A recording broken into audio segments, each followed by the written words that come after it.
And here we are with Bezan Mahmudi. How we doing, my friend? How you getting on? I'm good, thanks. How are you? Yeah, good. How's life in sunny Stockholm, is it? Is that where you are? It's in Uppsala. It's like 30 minutes outside of Stockholm, north of Stockholm. Yeah, Uh, because you train at All Stars, don't you? yeah, I train at All Stars, so I go into Stockholm every day. It's like 50 minutes with the train, but it's fine. Now, All Stars is a bit of a funny one because you get quite a mix of sort of styles there. Like, do you train a lot with like Bernardo Sapai and like Hamzat and that lot? Obviously, like it's not sparring with Hamzat, I'd imagine. Well, the same math, I don't train with them.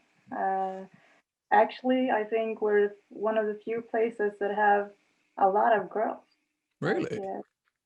yeah, I think so at least because most clubs I've been to, it's maybe one or two girls if you're lucky, and then I mean like one or two girls that train on a regular basis. You know, we have many girls, so I'm lucky enough that I can train like pretty much all the time with just girls.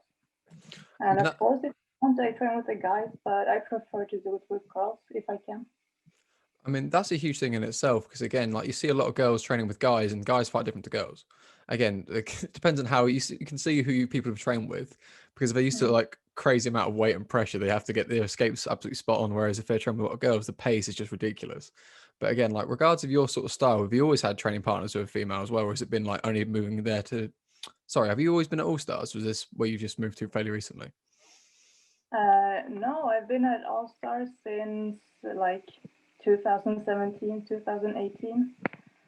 Before then, I was pretty much only doing grappling, so then it No, wasn't. sorry, a bit of delay. I don't mean to interrupt you. Feel free to carry on. No, it was. I started training 2015, and back then I was living in Oslo, in Norway. So I started doing grappling there, and then I moved to Sweden, like in the end of 2016, and I trained at this other place, like a bit higher up north. Um, Not the best gym, like technically. It was more of an MMA gym that was like the focus was more stand up. So I trained there like 5 months or something, and then I started looking at other options, and I found All Stars. So it's pretty stupid to take any other place almost if you live in Stockholm and you're going to fight, you know. Oh, 100%.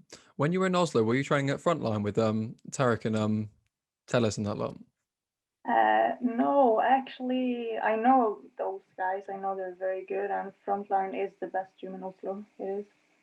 But when I was training, we had another gym in Oslo. It was called MMA Academy. Um, it was a Chris Brennan affiliate. You know who that is? I think so. Yeah, I recognize the name. Yeah, Kimura guy. Very, very good no-gi oriented guy.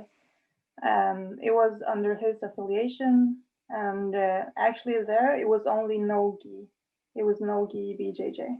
It was like the only place I've been at that focuses on no-gi, and I trained there. But I know the frontline guys, and most of my teammates from Norway, they train at frontline now because our gym doesn't exist anymore. Okay, that's fair enough. As to say, regards to your preference from the word go, then with starting, was it initially to try MMA or was it to do no gi and then transition? What was your plan with MMA in general then from the word go? Was it, did you always want to demo from the start? When I started training, I don't think I was thinking so much about it. When I started, I was just so busy with training, and I was like obsessed from the start. But I think it didn't go many months before I started thinking about like fighting as a whole, not just Hmm. grappling.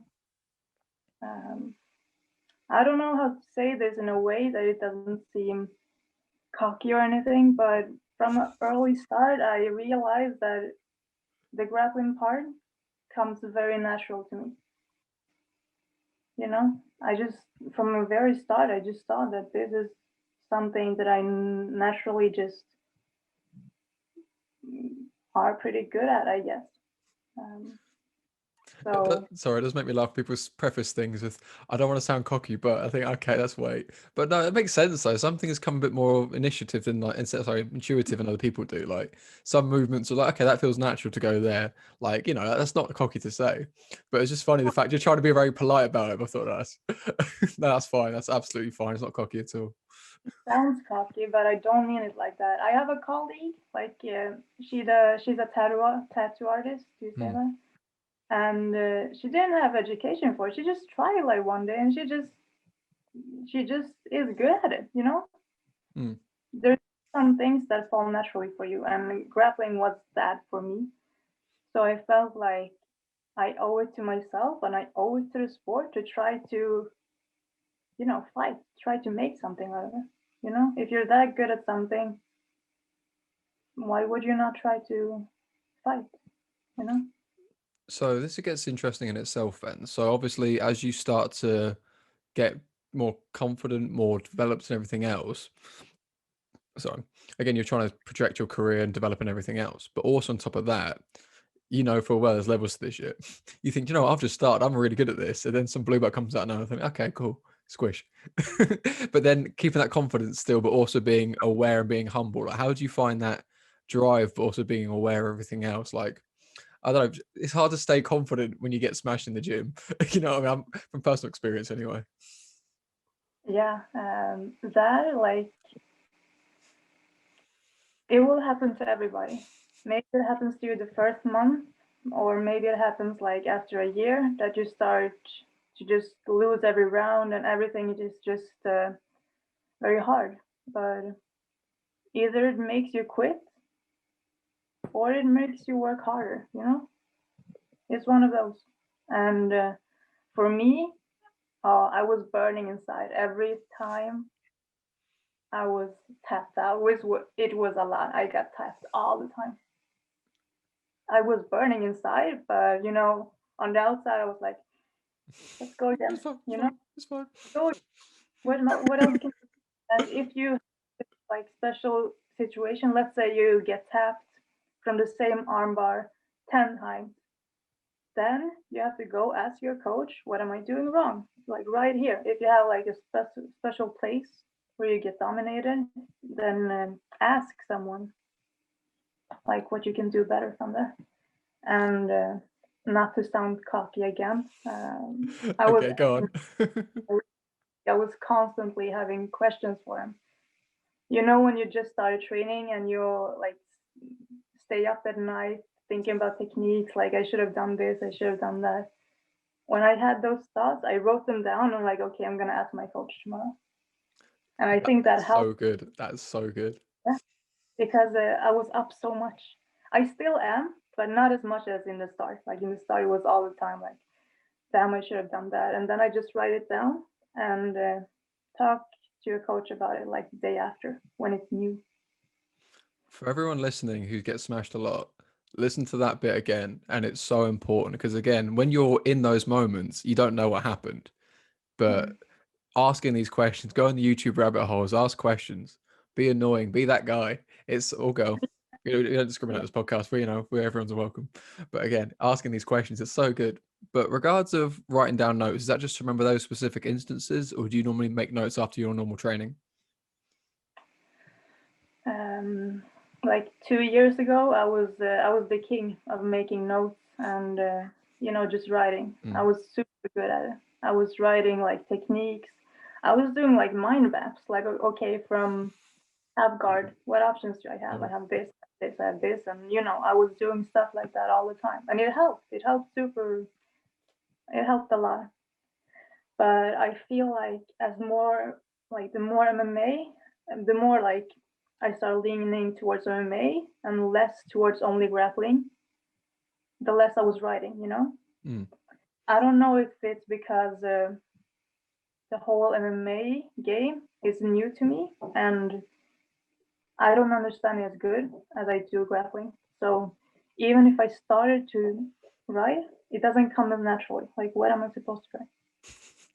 But So this is so important though, that difference, because again, what a lot of people start to appreciate as they get further into their training is less is more. Well, like a Yeah. huge thing at blue belt, this was like me, like always fancy techniques, all the names, everything else.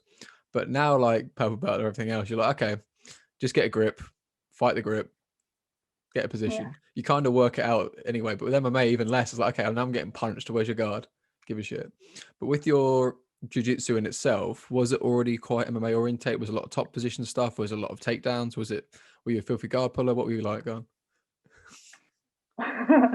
If you look at me, like when I was just grappling, it was a lot of butt scooting. Yeah, someone's got to clean the It floor. was leg locks. It was a lot of Kimura. Yeah, a lot of back takes too. Like if you looked at me, I was not to sound cocky, but I was like a little Go on. more. I was like, I do a lot of butterfly guard. That's my favorite guard. Half guard, I like X guard. Like that's not normal MMA stuff. Wait, It, this is. but also, this is one of the real reasons why I do a lot of bottom position. My lower back, it's not that good. So, like, having pressure coming from me from top, it's not very nice because of my back. Mm. So, for example, if you try to shoot a takedown, a double leg, if they sprawl on you, that's very hard for me, like for my lower back. Um, so I think in the start when I was doing MMA, like the first fights, I was jumping guard. I mean, when It, it works, it works. That's all I'm gonna say it, to it. When it works, it really works. But when it yeah, doesn't, it really doesn't. it in the start, but you can't do it forever. Uh, So the lower back in itself, sorry to interrupt, is it an ongoing injury? Is it something that sort of reoccurred? Is it like tight hamstrings pulling on that and like positional stuff? What kind of lower back pain is it? I don't know if this is the correct translation from Swedish to English, but it's a herniated disc. Ooh, ooh, It's wow. actually them. Oh So it's God. in my back. I mean, really fuck Um, your lower back. I just get like a bit lazy and just say it hurts, so I get to stop. That must really hurt. Oh God. like it wasn't something that happened like this.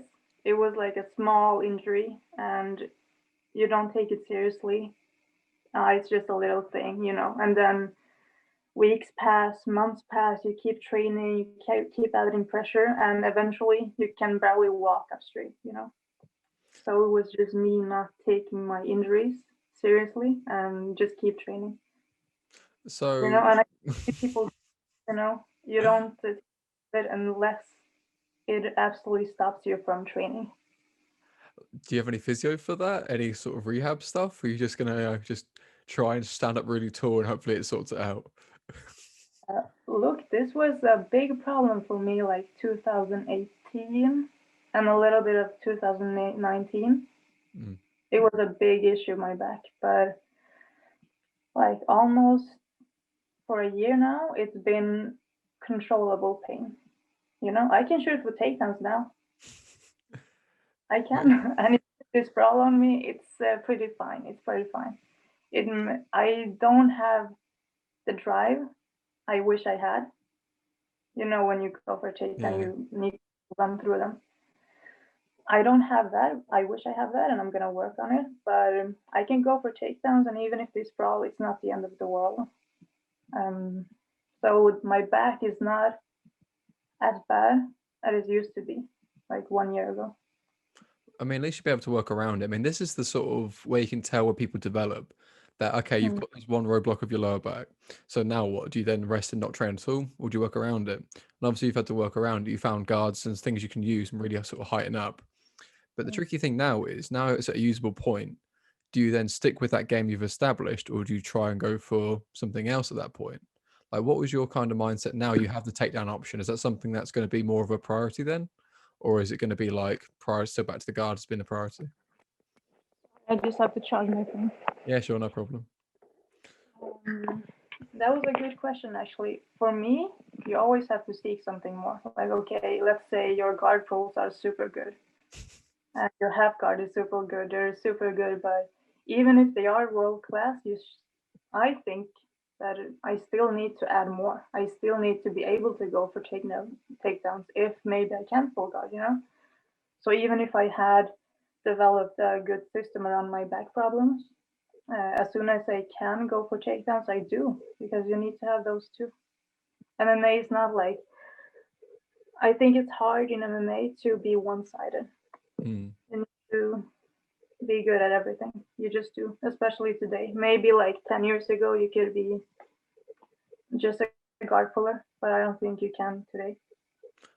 100%. And I've talked about this quite a lot. I mean, the huge point with this is back at Blue Belt, I was primarily triangles guard, you know, lanky, you're going to use triangles. But that wasn't because that was my choice, because I didn't have takedowns. Now I'm working on my wrestling. Now it's a choice if I play guard. But you need to have that choice. There's a difference. You need to be able to, yeah, it's the whole thing. Like, it's, if you're not capable of the worst evil, you can't be the best good sort of thing. You need to have that in your locker to be able to choose these sort of things. But no, it's so important to be well rounded. But now when you're rolling straight jiu-jitsu like nogi rounds, are you still being a filthy guard puller, or are you doing like takedowns to try and stay on top and work on your top game? No, actually now, like, it's a fight. It's a fight in every position. If we're on our feet, it's a fight. I don't want to be the one that gets taken down. Like, if you sit on your ass, you're technically, they took you down. Yeah, Yeah, right? definitely. You're on the floor, they're not. Yeah. Call it what you Maybe want. If your choice or not. not, you're on the floor. You're in the bottom position, negative position, losing. So when I do straight no gi, I don't sit in guard. I don't. We start from top, and look, just because we're on our feet and we start from our feet, maybe one of the rounds or two or three of the rounds, I will let them take me down. I'm not saying Let. I do. I'm not saying I don't do any resistance at all, but I let them take me down so that I can work on my counters to that takedown. For example, if they go behind me and want to throw me or something, you know, when they have one of their legs between your leg, you can actually roll a knee bar. Yeah. Like just letting them get to position to take me down and work on my own stuff from there. So some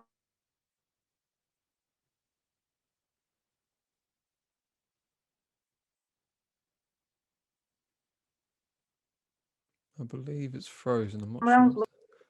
Can you hear me now? It Sorry, sort I of was froze for a moment. I'm not sure what happened there. sorry. I was getting a call there. Someone's popular. But yeah, so you're saying like obviously working from the bottom, trying to get these positions back, and again the counters and all this sort of that sort of side of things. But this is where it gets interesting, the sort of the layers of countering everything else. Because if you get so grip fight orientated, so like precious about position, you don't work your defense. You're just so disengaged. It's just so negative. It's not even a game. But I like the way you'll be able to develop these sort of things. But even then, like the art of like using the walls, using standing back up again, because having such an active guard game, do you even prioritize standing up, or do you just play in the guard as such?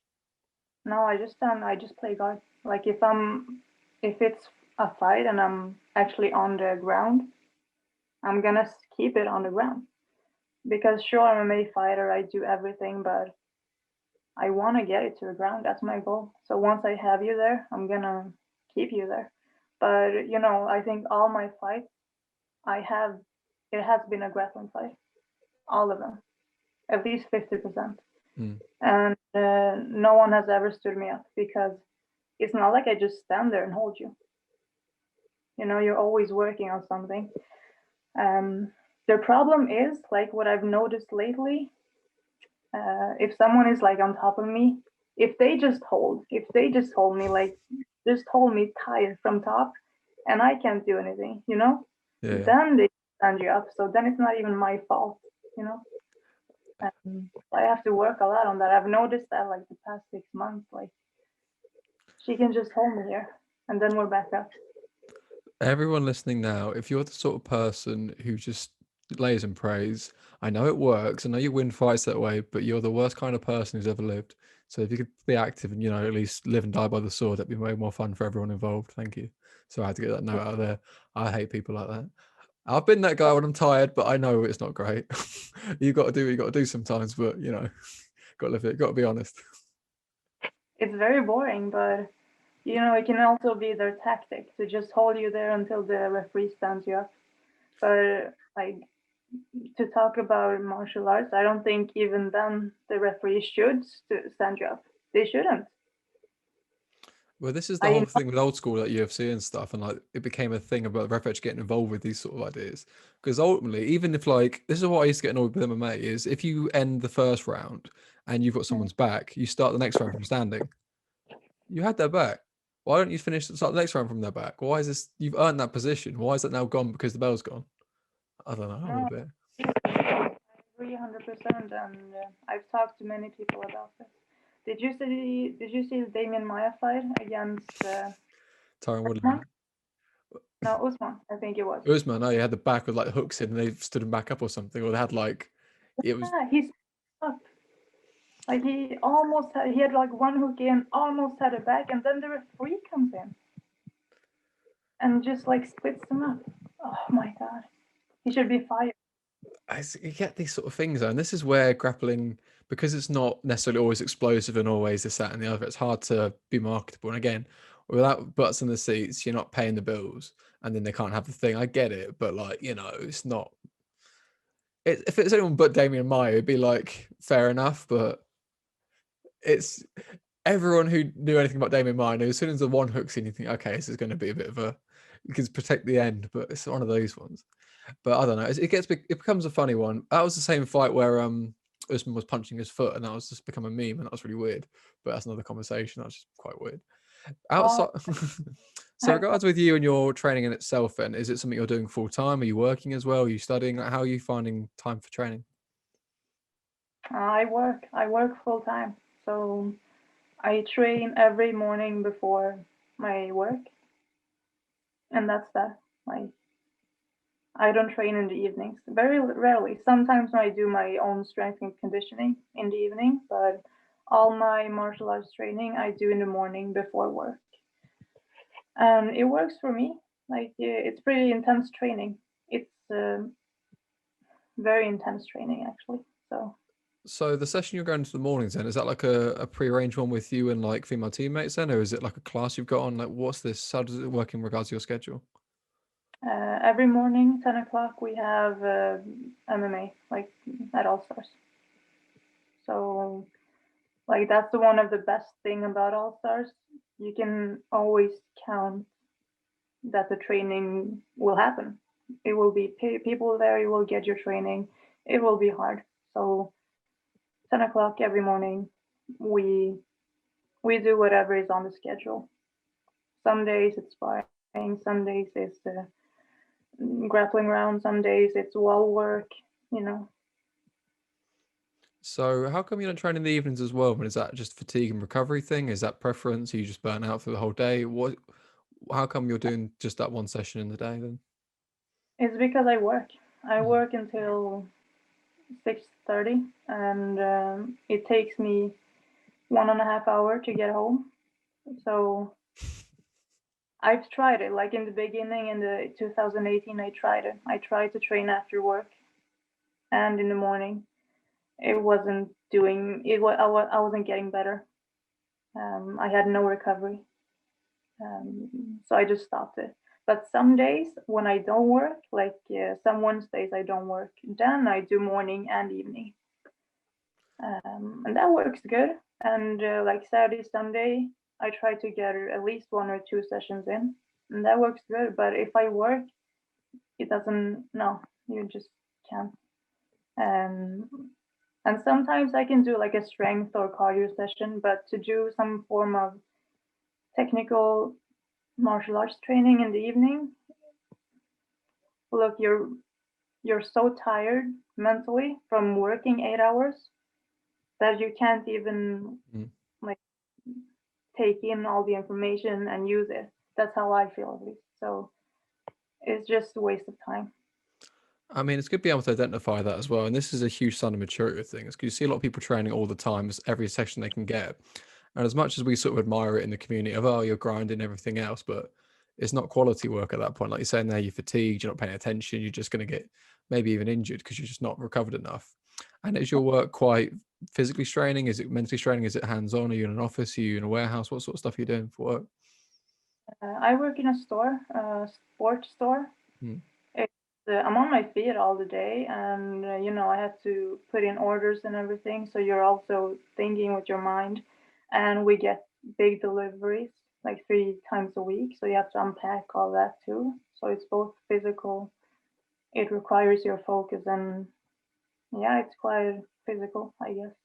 How are they with you competing everything else, like cutting weight and everything else? Are they quite supportive? Is it just you do your own thing outside of work when you're here, you work and we don't ask questions? Or what's that relationship like managing both? Actually, one of the reasons that I work where I do is because of my boss. He is very understanding. He is a very good boss. Like most of the fights that I've had outside of Sweden, it's been like with less than 1 week's notice. Some fights I've took with like 4 days or something. And yeah, like they're not obligated to give me the days off, but he does because he is a very good boss and he knows it's important for me. So he's done that many times, like giving me the Friday and Thursday off so that I can fly and fight. That's Um, crazy. I mean, yeah. this gets so So tricky, especially like being a female athlete in Europe at the amateur level, at least, because the numbers are so limited and so far and few between. Like you fought one of my teammates, Haley Valentine, and again, that wouldn't have been like more than how long? Much notice was that? Like not much more than like a week or so, was it? all right, I actually don't remember, but I think it was like 1 week or something That's what I because mean. her Like, and for me personally, I prefer to get a fight with like 1 week's notice. That's what I prefer. That's the best because then you don't have all these weeks thinking about the competition and all that. I prefer short notice. I think it's nice, like just getting a fight and just going and do it. I uh, like that much. sorry, I thought you finished. Go. I'm finished. Sorry. Again, it's that little pause between it keeps on like I don't mean to interrupt you, I'm not that rude, I promise. Like how do you manage like pre-fight like anxieties and nerves kind of thing? Like because again, if you compete quite a lot in grappling as well, haven't you? Like how do you deal with the build up for that sort of stuff? Do you get in your own head quite a lot? Are you quite, panicky? Are you like, okay, it's cool, I'm living my life and it just happens when it happens? Like how do you manage the build up as such? Um, that's the thing when you get fights with short notice. You don't have time to get nervous. There's no time. I have to like make sure I can get the days off from work that I need. I have to make sure my weight is pretty good. I have to pack my bag. I have to like book the ticket. You don't have time to think so much. So, but I mean, that's like MMA fights. Obviously, that's what I meant more like grappling as well, like just general competition. When you have that bit of notice, like normally when like an ADCC or like an IBGF competition is. It's not so much. Oh, there's one tomorrow in like I don't know wherever else. Like, do you ever have that much more notice, like preparation time? Yeah, I've had, but I think like in grappling, it's different because it's not like they're looking at you. It's Mhm. maybe more than one or two mats, and it's like 100 fights or matches in a day. They're not there to see you. That's always what I have been thinking. Like, no one's even looking at you. Why are you getting nervous? You're not even getting paid. Like, Oh, what is getting there? paid. Oh, I Yeah, wish. like, Imagine that. That'd be quite nice. what is there to be nervous for? Like, even if you lose, what happens? No one even knows you. So I think when I was grappling, I didn't think so much about it. Um, no, I don't think so actually. It was one time I had my sister with me in the audience because all the other times I've left. I've been there alone. No coach either in the corner, so I just go there. I just compete. But when my sister was with me, my sister and her husband, I think I was a little bit nervous because they were there. Do your family Yeah. like are quite supportive with your like career and everything else, or do they just sort of not that much involved with it? Mm. I have a pretty big barrier between my personal life and my fighting life, and I like that. I don't mix them together that much. If I fight, I prefer that my family is not there, Mm. because I think it's natural for your family to worry about you. And this week when I FaceTime with my mom this week, I FaceTime like this. I was going to say, I thought it was a show and I didn't want to ask. No, because if she sees this, she's gonna be so worried. Just do makeup on So the other eye. It looks the same. It's fine. I was thinking about that, but I don't have the skills to do all that with makeup. So yeah, but yeah, it's a pretty big barrier between my personal life and my fighting. But I like it better like that. But this They is sort of important. they So, ask and I answer like it's going pretty good. It's training is like that, blah blah blah. But it's not the main subject, you know. so like outside of like training, competing, and everything else, do you have any other sort of preferences like hobbies and stuff? Do you try and switch off when you're not in the gym, or are you always just watching fights, always studying? Like, what's your go on? Oh god, no. When I was just starting training, like when I just started grappling, 2015, 16, 17, I was watching so much, grappling fights, MMA fights. I was writing, I was reading, I was all in that. But like after 2018 and forward, I lost interest. I kind of just lost the interest to watch fights. And also, I don't have the same time now as I did before. I work more than ever, and my own training is harder than ever. Um, yeah, so I think I just don't have the time for it anymore. And I do have other hobbies. Like if I don't train, I want to get as far away as I can from martial arts. I like being outdoors, like in the forest, just walking for 3 4 hours, running, walking, just be outside. I love to cook, so I try to cook something that takes time and requires focus. That's also like one way to recover, at least for me. My family, we live in like 5 different cities in Sweden, so I see them a lot, and because we live so far away from each other, it's a lot of traveling. So I have no time like distancing myself from fighting. There's so much in that I really want to go into, and there's one thing there I really liked was the way you're saying about your cooking, the way you want to be involved in that. Because there's a Anthony Bourdain sort of quote, and the idea that if someone cooks for you, you get an idea of their who they are, as they represent themselves, the way, the care and the attention, everything else. Is that something you're always quite invested in? Like even like your meal prep for training, I can't imagine it's that colourful. Do you give a lot of like care and attention to your meal prep for like fight camp and everything else, or is it just everything's got a lot of effort? What's your normal like diet like? Look, my normal diet from Monday to Friday is pretty boring. Mm. What I eat from Monday to Friday, it's just fuel. It's just energy. It's just Mm. making sure that I can train as good as possible and do my job as good as possible from Monday to Friday. And then once in a while, like Saturday, Sunday, I put more heart and more effort in my food, and it's not just fuel. It's something that's supposed to like bring certain emotions, and like food is pretty interesting. Like you take all these things and it tastes a certain way, and you can like serve it to someone and they appreciate it. So food is, I love cooking. That was a And perfect answer. So good. And again, this is what I mean though. That's literally perfect.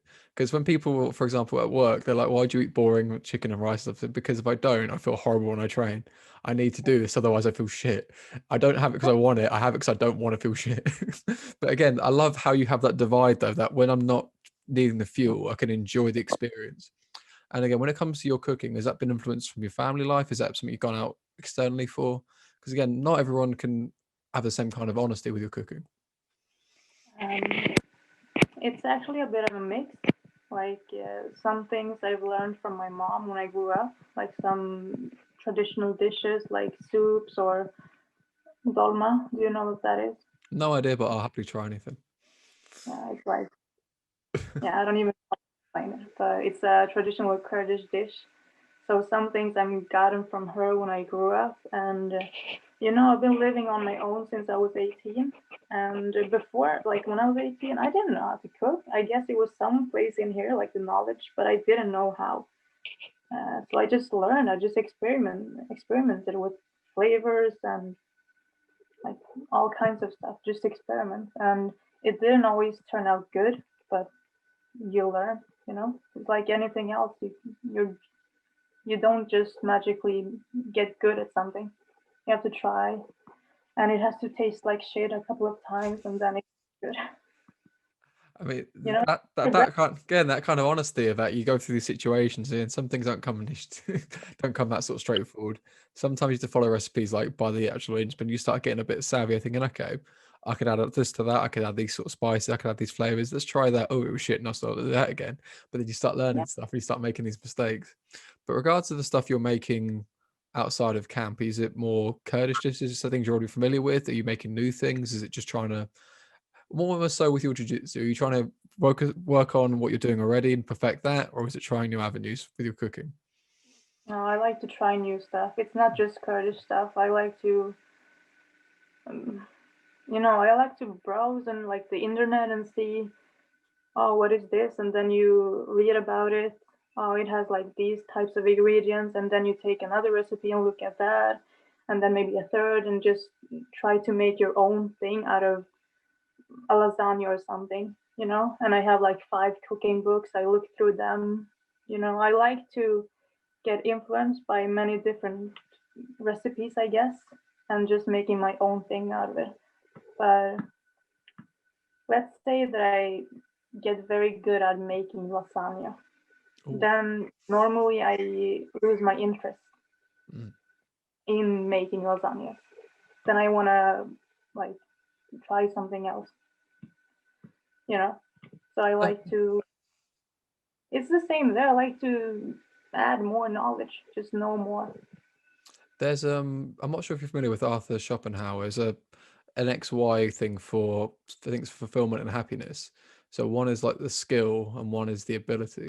So if you're getting tested to something that's on your sort of skill level, if it's a perfect XY, you're really happy, you're in a flow state that I'm getting challenged, that I'm getting what I need out of this, not getting overwhelmed. But again, when you start getting too I'm comfortable with the amount of resistance now. It's just getting boring. You have to keep adding stuff and adding variety. It's always a good sort of rule of thumb to either add or release resistance. But a long way of saying that. Sorry, but but again, it sort of goes on a mad one.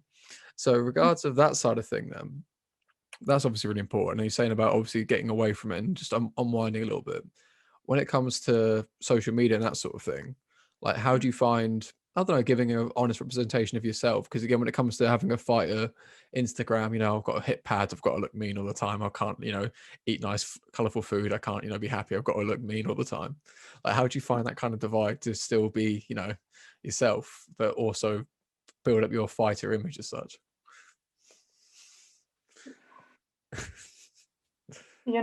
There's this idea that a fighter should constantly be training and we should only be eating and like chicken and rice, and we can't have other interests, and you can never look pretty. uh, you know like this year, like this whole corona year, Mm. something it has been good, and it makes you think like, okay, you can't do anything else, you can't go outside, you can't train, you can't do this, you can't do that. It makes you think. So something that I've been thinking about like past months is, if I can't be myself, then I don't even want to do this. I don't even want to be a fighter if I can't be myself. If I have to change myself and start putting up videos and photos when I'm training constantly, and pretending I don't like to do other things, and just not being me, I don't even want to do that. Um, Personally, I think it's the most boring thing to watch someone else work out, especially if it's not even MMA. Like, why would I care about if you do squats? Why would I care if you run 2 miles? Why would I care? Honestly. That's so true. Even for me, even if someone hits pad, it doesn't interest me. And I guess I kind of think the same when I put up stuff. Like, who would even care if I do push-ups or whatever I'm doing? Like, who would this interest? And many times when I put things up, it's kind of to satisfy the idea that a fighter should be training constantly. I maybe take pictures of a dumbbell or an air bike or something, and just try training done. Just to put it out there. But it doesn't come from the heart. It's not what I want to fight. I think it's much more interesting to like watch a recipe or something, like watch someone cook or watch I don't even know. I'm not that interested in social media. I put stuff up once in a while, but it's not normal fighter stuff. You never see me hit pads or do a tutorial or whatever. That's so interesting though. That sort of honesty, that kind of, if it's not me, then who's this for? And again, like, you wouldn't put out content you wouldn't want to see. Full stop. Oh, Whether or not like social media is your thing or not, you wouldn't say, I don't want to look at this. Why don't I want to look at this? And that sort of idea is so important. But also, obviously, trying to avoid the generic questions about, how was your lockdown, all that kind of stuff. It is an interesting sort of point that the fighters, much like, myself as well, that you're so, okay, we're at a fight camp. Okay, I have my camp. I've got a fight. Cool. Okay, back in the gym, fight, fight camp, lose weight, be miserable, rinse and repeat. But then Corona comes and you have this time off. And now what? Like, what was that period like for you and yourself? Obviously, that's a recent kind of like, I need to be me, be authentic. But what was the initial time away from training like for yourself? well, I live in Sweden, Mm. and even though like people in Sweden think that we are restricted, we are not when you compare to other countries. Most of the time we have still been able to train. I have still been able to work. Like, our store hasn't closed down. To be honest, like, we're selling more than we ever have, even after this year. Crazy. Oh, fair enough. What it has affected me that I haven't been able to see my family as much, and that was hard. Because of traveling restrictions, and parents are a bit older, so you stay away for that reason. That has been harder than anything else, because to be honest, if you want to train, you can train, even if in the most restricted country. You want to train, okay, go outside, run, go lift something. You can always train if that's what you want. You don't always have to be in the gym to train. And at All Stars, most of the time we have been able to train. I haven't been training as intensely because there's no fight, you know. But I think I needed that too. I needed to take a little break to,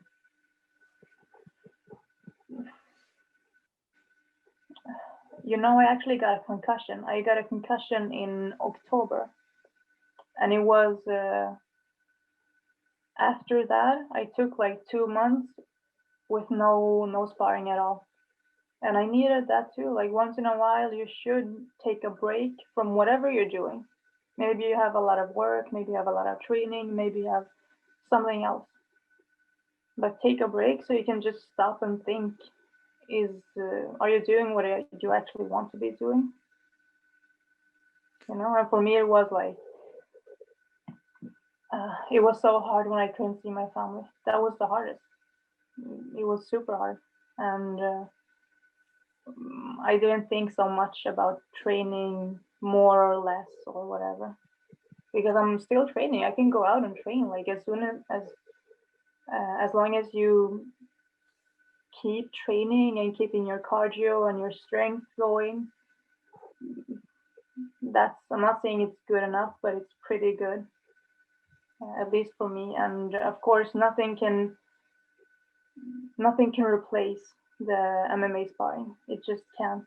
Like, no matter what type of cardio you do, it's not the same. When you start sparring again MMA, you're gonna be gassed if you haven't been doing like doing that for a while. There's no cardio that compares to MMA sparring. It doesn't exist.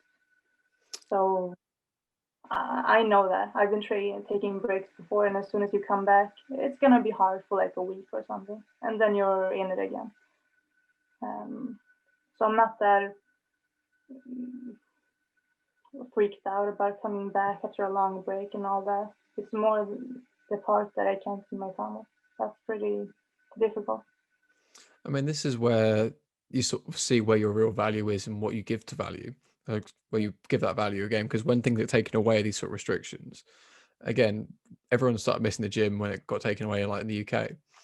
And then when it started coming back again, everyone's sort of really grateful. Well, they should have been grateful. Probably not now, but here we are. And much like yourself there, those sort of travel restrictions come in that where you have your schedule and then you'd see your family on certain days, and those days get taken away. You think, oh shit.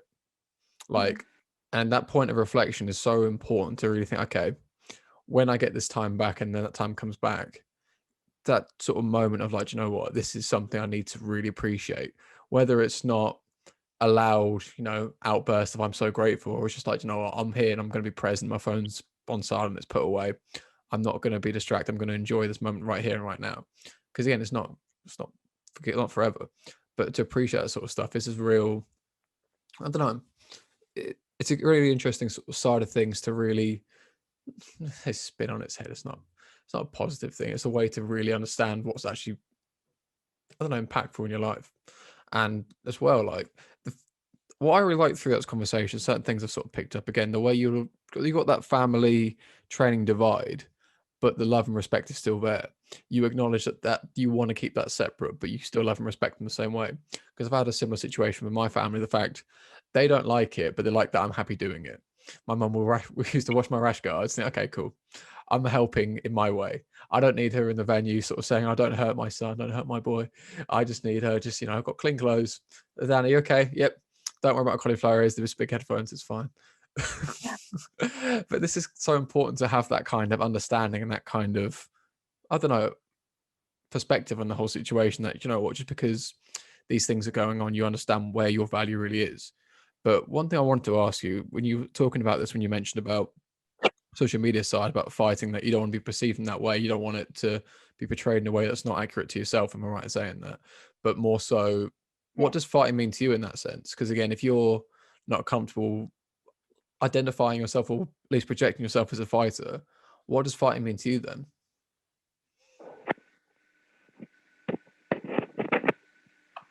Fighting for me, it's about challenging yourself. For me, no matter how good you get, you're never gonna be perfect. Um, I don't fight for a special belt or a special trophy. I fight because it makes me feel energized. Not energized, like empowered in a way. Mm. And challenges me. It makes all other parts of life pretty easy. Because look, when you're getting smashed and you're getting hit all the time, it's not comfortable and it's not pretty. And there's something about that. There's just something about that that is very, very. Look, even during this breaks that I've been having, I have been asking myself, like, do I really like fighting? And it's not until I come back to it that I like realize, yeah, I love this shit. I can't explain why, but I just love it. Just,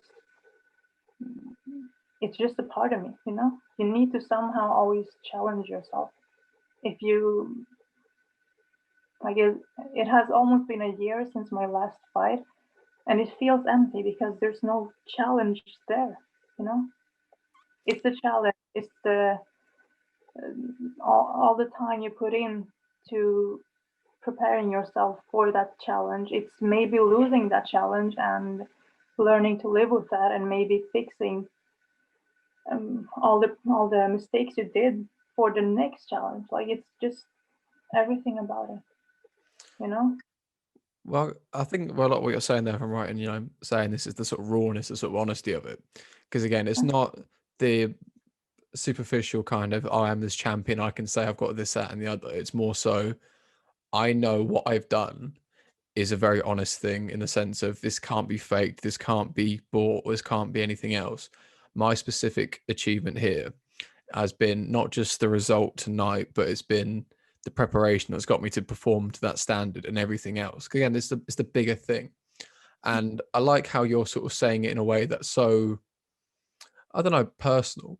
And this is sort of the reason I wanted to ask that question, because again, as much as you're got the drive, got the passion for it in general, the fact you didn't want to hit the pads and do the videos and that kind of thing, that's sort of, it's not authentic. The fact your answer for this is even more authentic, that this is just so almost primal. That, It is. again, It is. I like the way you said about like, this is real sort of stress and stuff. I think that's my example, is like, I've been punched in the head from the bottom turtle by professional fighters. I don't care in the office if I'm getting stressed out. That's not stress. That's not stress No, at all. Fuck that. I don't care about paperwork. thing me and you are discussing, it's very, very hard to explain to someone who does not train. I can't explain to someone who doesn't train like what this means to me. I can't explain how it feels. I can't explain like the big picture. You just can't understand it if you haven't experienced it. It's like just something inside me. It's just there, you know? A funny It's thing with this in itself is, like, if you took yourself from 5, 6 years ago and said, if you put this amount of time and you'll get, and you list your achievements you've got now, would you then put that time in? You'd think, well, no, that's not really enough for that amount of time. But you think right now, the achievements they're not even relevant. I don't give a shit.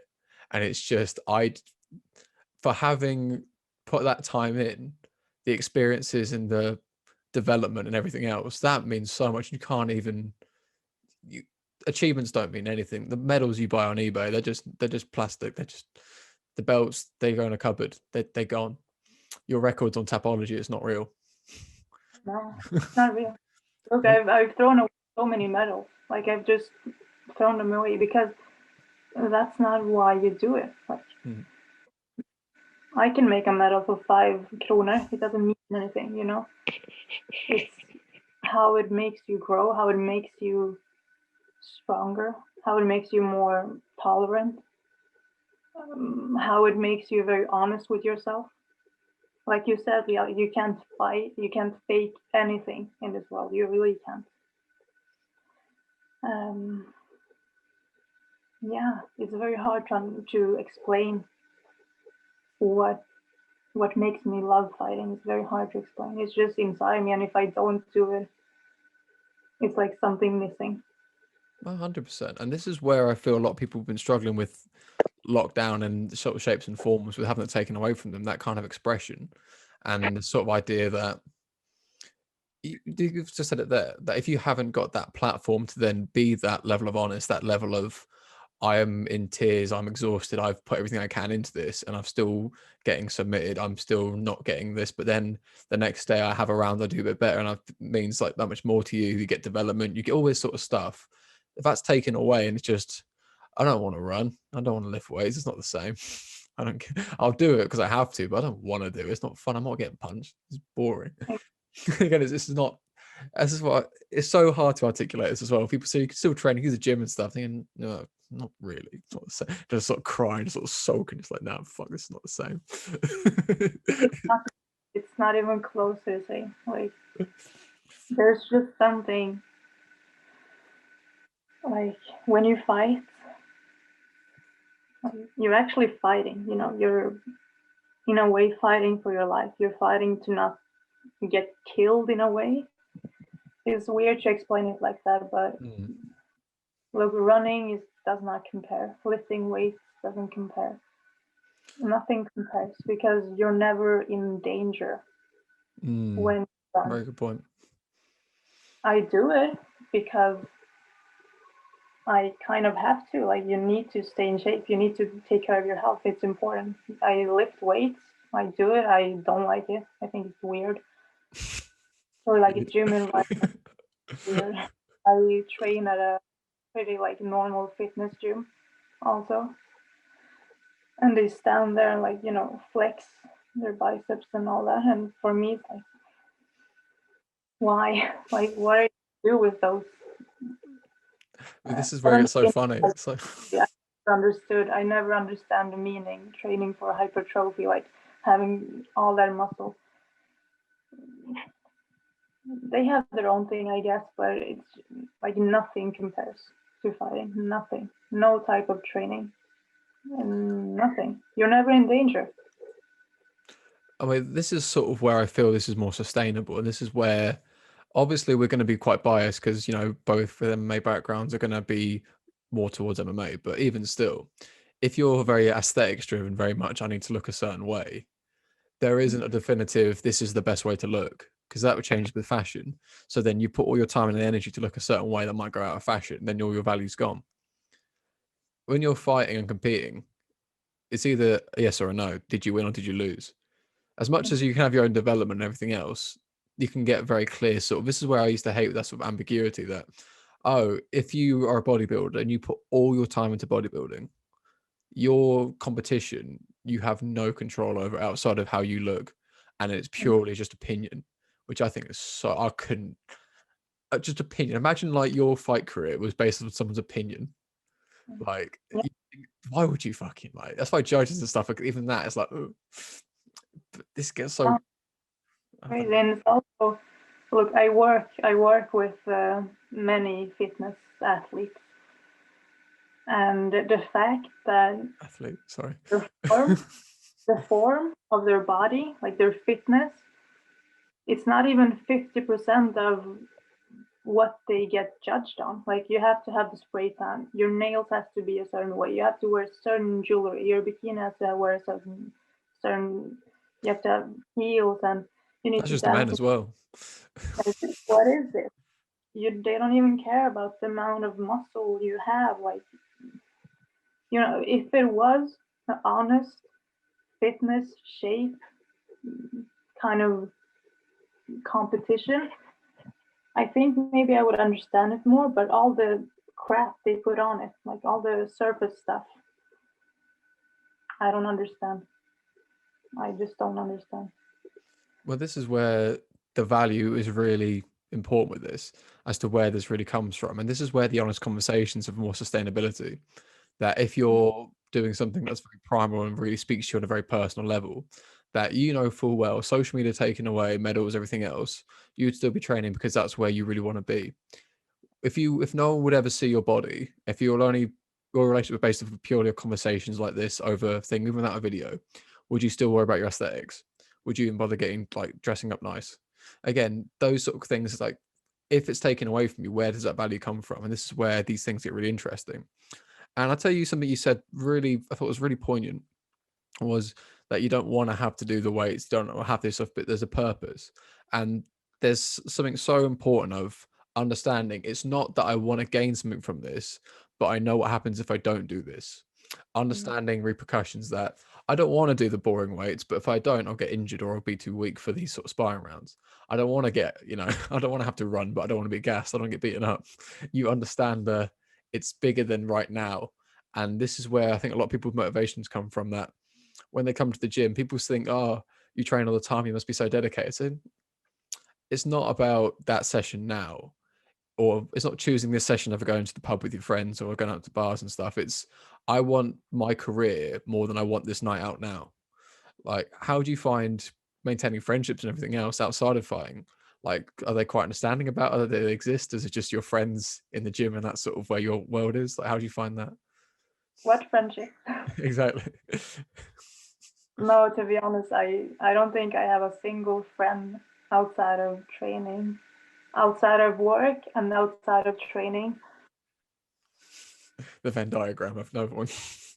No, I don't think I have anyone outside of my colleagues, my training partners, my ex-training partners, like people from other clubs, my family. Like besides that, I can't even name one person. No, I have no. But when you are constantly in the gym, or you're constantly working, or you're seeing your families the little time you have, I'm not even thinking about that. And many of my training partners are my friends, you know? So No, I don't have that much time for much else. Again, it's prioritizing. You're with people you want to spend that time with. That Yeah, you've got a certain amount of hours in your day for your own free time. You want to spend them with people who you want to be around. Like, yeah, like, exactly. why would And it you was invest in people you don't want like to be around? exactly. And also like the thing that you said about doing the things you don't like, there is some power in that, you know. I Mm. recently read a book that was about like he talked about similar stuff. Like even if you don't want to do it, do it. And if you wake up one day and just think, okay, what do I hate the most? Like what do I absolutely hate?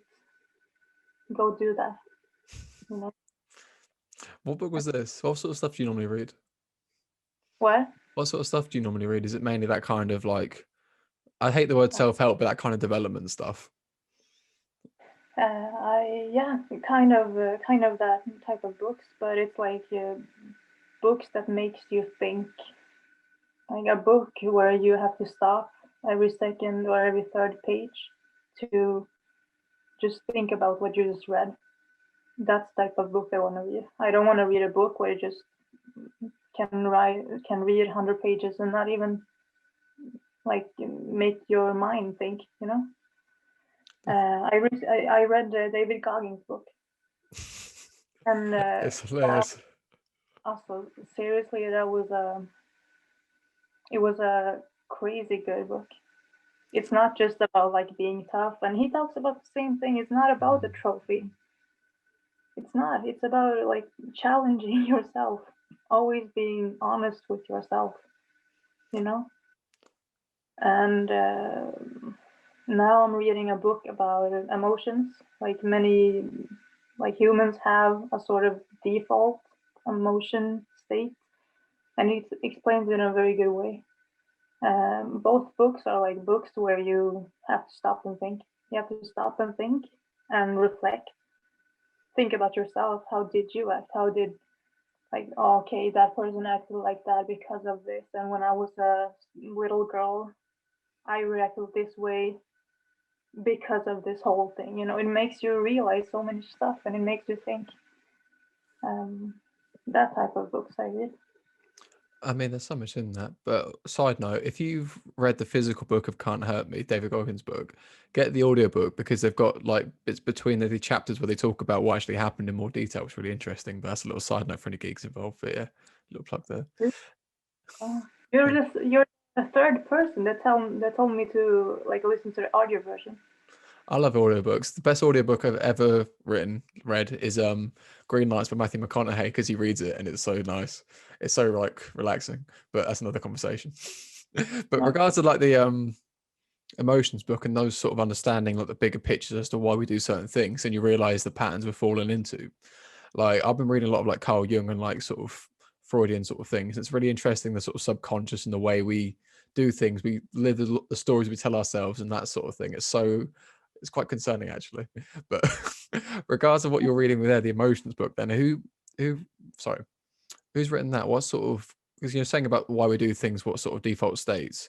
Is that more for your own understanding? Is it reflection? Is it just general interest? Where's that come from? it's all three. It's in my interest to just being curious. It's trying to understand other people.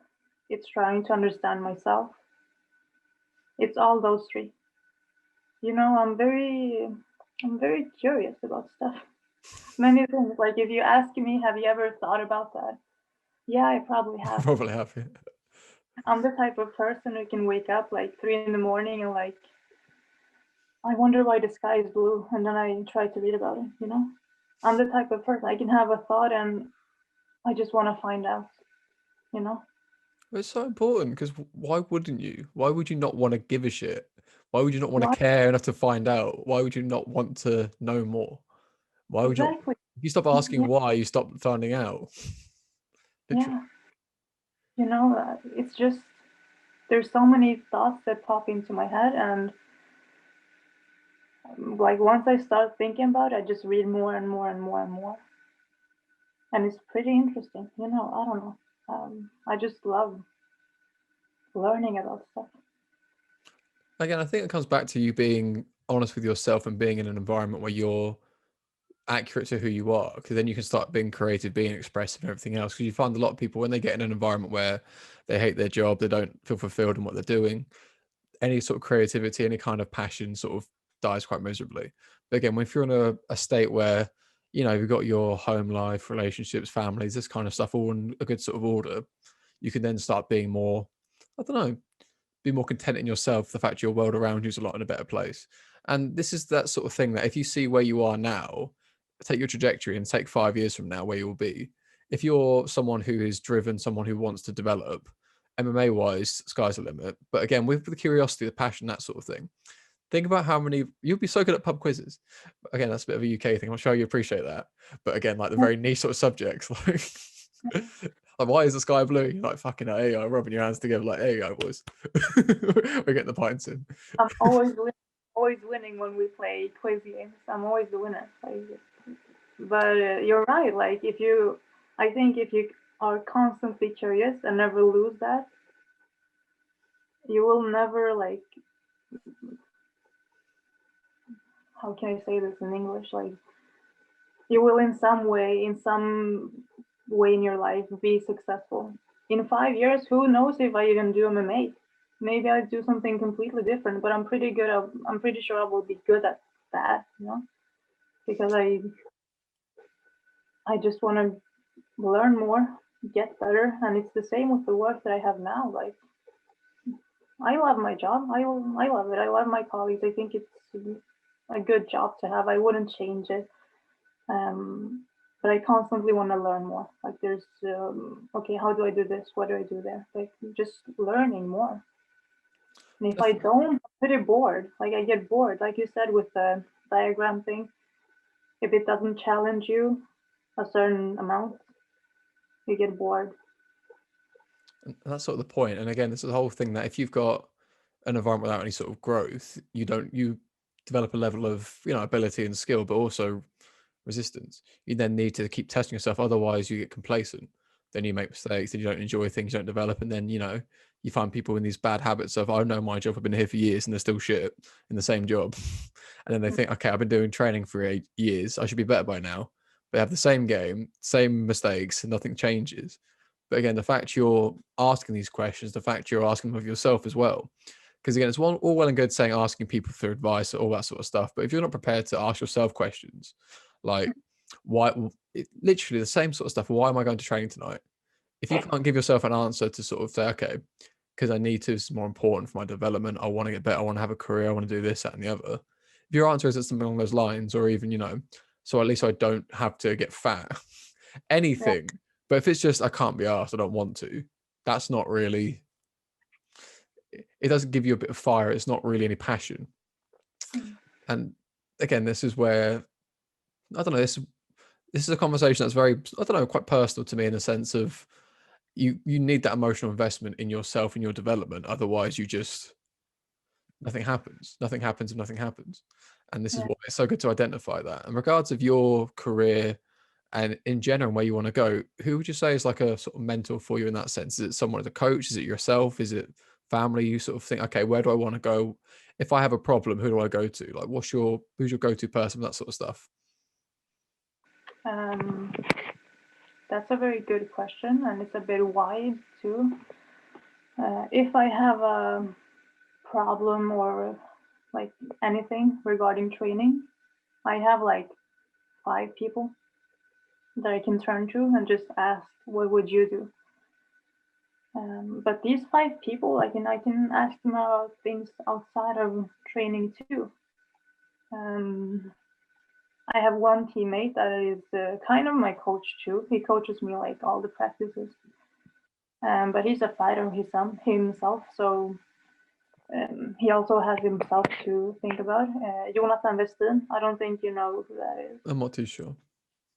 No. It's a joke. Anyway, he's like he's a very good role model. He's an active fighter himself, like one of the best in Sweden, and he still takes his time to help and coach like me and many other girls and guys in the gym. And he'll sit with you after practice and like, how was training? How's that? How's that? You can go to him, ask for technical advice. Like, he's one of the persons that have been helping me with training since like 2018 when I started also. So he's one of the guys, and then I have like 3, 4 other guys that if I have any type of problem or just thinking about something, I can consult them about it. And again, it's good to have that kind of support network. Again, having the options, having the people you can reach out to, and again, even if it's not training stuff specifically, even just guidance in general. Because without that sort of level, because I'm glad you had a name for someone. Because the thing I was thinking of, obviously living on your own and everything else going on in your world, is trying to be able to see beyond that. Because as much as you want to be dependent with yourself and confident with yourself, you need to understand, like, if you want to grow, you need to be more than yourself as such. But it's impossible to do it on your own because you're already yourself. You know what I mean? So a lot of words there to make a lot of sense, but you get the gist of it. Right, and you also have to realize that you don't know everything. Like I'm not a, I don't know what to say, but I'm not the master of everything. I don't know that much. I'm not that old. I haven't been living that many years. I don't know everything. So you should always consult other people if you have other people to talk to. Um, Maybe you get a different perspective. Maybe you realize that your problem is not that bad. Maybe they have always also been there, you know. Um, Many times when I have discussed a certain problem with a friend or teammate, it helps. It always helps. Maybe they don't say anything like totally new or give you any specific advice, but just talking about it, it helps. You should always do that. Just being on yourself, you're not stronger that way. 100%. Because again, you don't know what you don't know, and being able to No, admit that and being able to ask these questions makes a world of difference.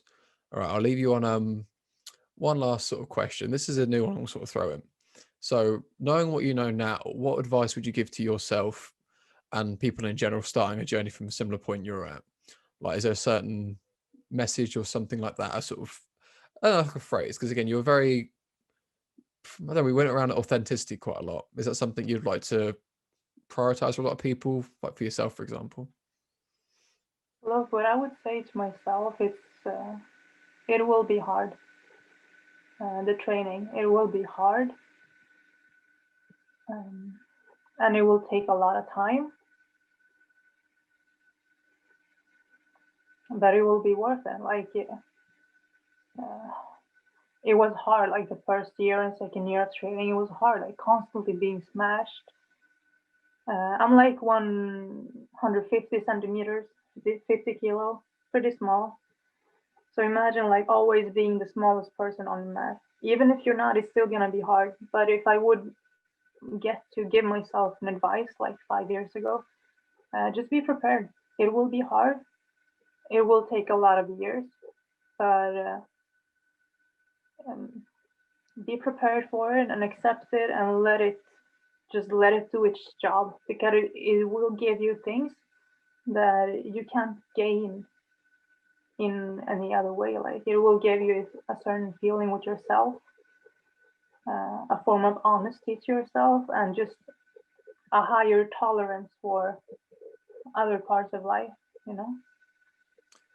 There's so much in that I really like. Again, it's because when you ever say to people like advice for a younger self as that sort of thing, the normal response is don't do this or do something differently.